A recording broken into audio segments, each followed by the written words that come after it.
Hi everyone, and welcome to this week's Sunday night video. This week I am covering the very tragic story of a boat disaster which took place in 1851 at Howdon. I hope you will find it interesting. But before we begin, can I just say, if you do enjoy this video, then please give it a thumbs up. And if you are new here or haven't already done so, then do please consider subscribing to the channel to help support the content we create. Thank you. And I would just like to add, as I always do, that I do record these stories live, so I do sometimes make mistakes, which I always try to rectify. So I hope this does not spoil your enjoyment of the video. I first found out about this story completely by accident. I was walking in St. Peter's churchyard in Wallsend, and I spotted the grave of the Stoker family, and I noticed that Elizabeth was said to have been drowned at Howdon in 1851, and I decided to try and find out what had happened to her.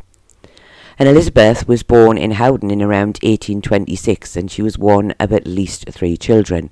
Her parents were William and Margaret, but it is possible that Margaret was her stepmother, and in the 1851 census Elizabeth is listed as a teacher.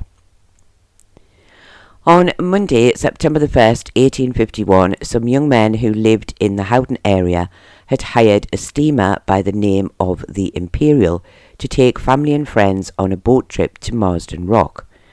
At the time, these kind of trips were very popular, and it was not unusual for people to hire boats and invite lots of people along for the day. Most of those who had been invited on this boat trip were young people. However, the men had also invited some of the mothers and fathers to come along as well. At about 1 p.m, the steamer came alongside the staithes at East Howdon. However, the tide was a little on the low side, so the boat had to sit out in the higher water, meaning that those who were to board the ship for the trip would need to get to it by sculler boats. Sculler boats are, in more simple terms, just a medium-sized rowing boat, and it is actually the person who is rowing the boat who would be known as the sculler, and they would usually be able to carry around 12 passengers and the sculler. The men who had hired the steamer had also hired 2 sculler boats, as they knew once at Marsden Rock they would be needed to get people ashore. These boats would be following the steamer to the destination, so they were already in the Howdon area at the start of the trip, so they were immediately put to work carrying passengers to the Imperial. John Page was in charge of one of these sculler boats, and for some reason he made the decision to allow too many people to board his boat. And because of this, the strong tide, and because he was not able to keep the boat's head to the tide, it ran into another ship's stern and capsized almost immediately, and all those on board were thrown into the water. There were 2 other larger boats lying close by, and immediately the crew from these boats jumped into the water in an attempt to save as many people as possible. And some boatmen who had already been on the water also joined in with the rescue mission, pulling many people onto their boats as they possibly could. The scene at this time was one of devastation. The cries from those who were in the water were heard by their friends and family who were either on the Imperial or still on the shore. And it must have been awful to know that there was nothing they could do to help their loved ones, and many of them almost fell into the water themselves, trying to get as close to the water's edge as possible to shout out to the rescuers, trying to tell them where their loved ones were. One young man by the name of William Corby was able to stay afloat by holding on to the end of an oar that had been held down to him by one of the larger boats. And amazingly, a young girl who was not named had managed to hold on to William's feet, and both of these had eventually been saved. 20 minutes after the boat had capsized, 13 people had been saved and 6 were believed to be missing. Those missing were Mary Bell, aged 20, Mary Ann Keeney, aged 23, Sarah Elliott, aged 14, Elizabeth Gardner, aged 17, Anthony Gray, aged 13, and Elizabeth Stoker, aged 26. It was suggested that there had also been either 2 or 3 strangers to the area who had also been on board the boat and were said to be missing. but it was believed that this was not the case and only the 6 named were missing. However, this rumour did persist for some time after the disaster, but it seems it was never proven. The mothers of Anthony Gray and Mary Ann Keeney had been among those who had been saved, and perhaps luckily for them at the time of their rescue, they were not aware that their children were missing. The boatman John Page, being a good swimmer, had reached the shore in only a few minutes, and it seems that instead of offering to help, he had actually left the scene and gone home. It's not clear why he did this. Perhaps he was afraid, as he probably knew the accident was his fault, or perhaps he simply panicked and was not thinking straight at the time. Mr. Hunter, who was the police constable at Howdon, and Mr. Moffat, who was simply described as a medical man, were both quickly on the scene, and it was said that some of those who were rescued who had been in quite a bad way had been helped greatly by these 2 men and were now expected to survive. The search continued for those still missing, and by the end of the day, the body of Sarah Elliott had been recovered, and by 1 a.m. the following morning, the body of Elizabeth Gardner was found. Mary Ann Keeney was found on Tuesday, and Anthony Gray was found on Wednesday morning, leaving 2 poor souls still to be found, one of which was Elizabeth Stoker. The inquest was at first put on hold as it was believed that the 2 remaining bodies would soon be found. However, this was not the case, and it was decided that the inquest should go ahead on September the 8th at the Shipwrights Arms in Howdon. Several witnesses were called to give evidence of what they had seen that day. Joseph Tweedle said he was the captain of the Imperial steamer and had been ashore when the sculler boat left to head towards the steamer. He said his own daughter had planned to get on board, but at the last minute she changed her mind. He continued saying the boat was, in his opinion, overcrowded and was lying very low in the water. He said John Page did not have enough room to handle the oars, and the boat, in a strong tide, drifted into the stern of a ship close by and capsized. He said he had previously heard some of the people on the quay saying the boat had too many people in it, around 17 or 18, and was only able to really hold around 12 people safely. Joseph Morton of Wilton Quay said he had been one of those who had hired the steamer for the trip that day. He had also hired 2 sculler boats to be used to take passengers ashore at Marsden. He said they would have followed the steamer when she left Howdon. However, because of the low tide, the same boats were taking passengers from Howdon Quay to the Imperial.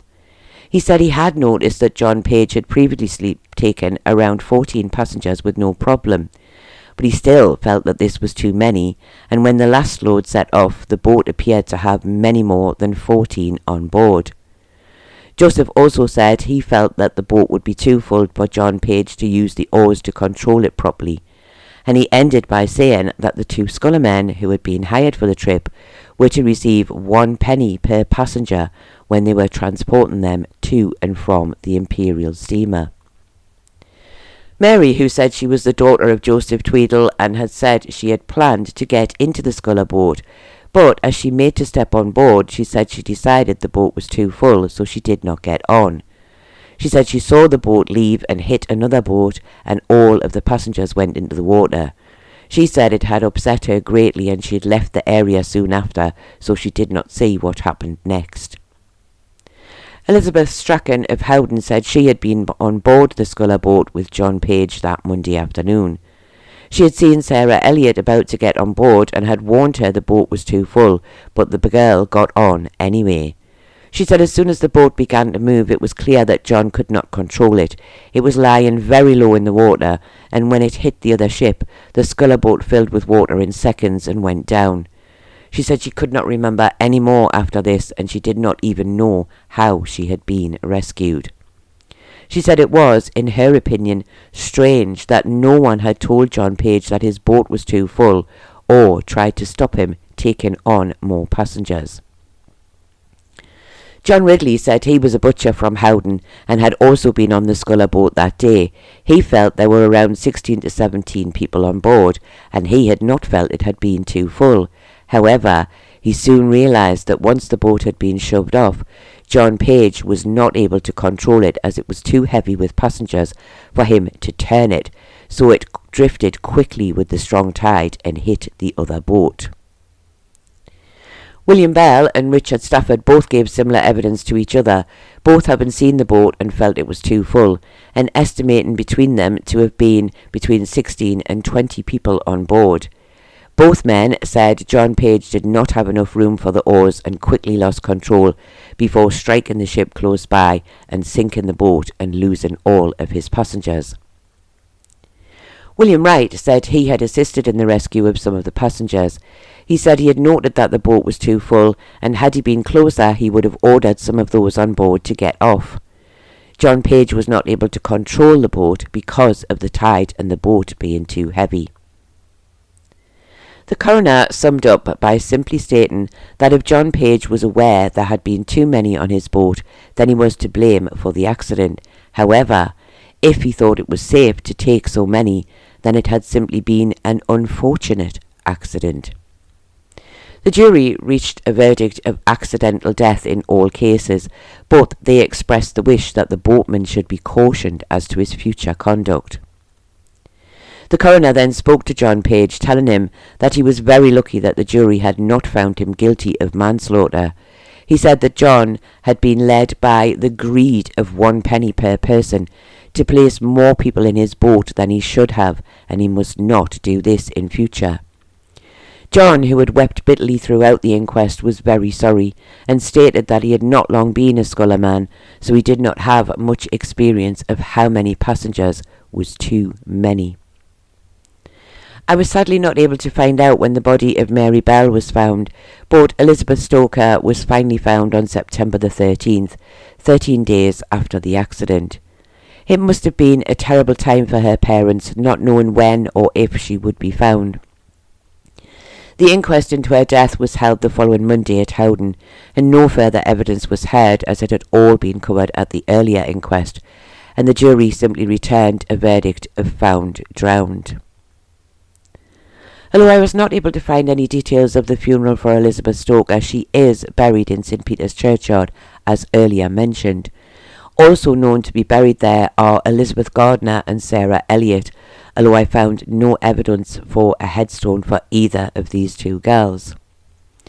The funerals of Sarah Elliott and Elizabeth Gardner were covered in the local papers and were said to be very emotional for the people of the town, with many lining the route from their homes to the church.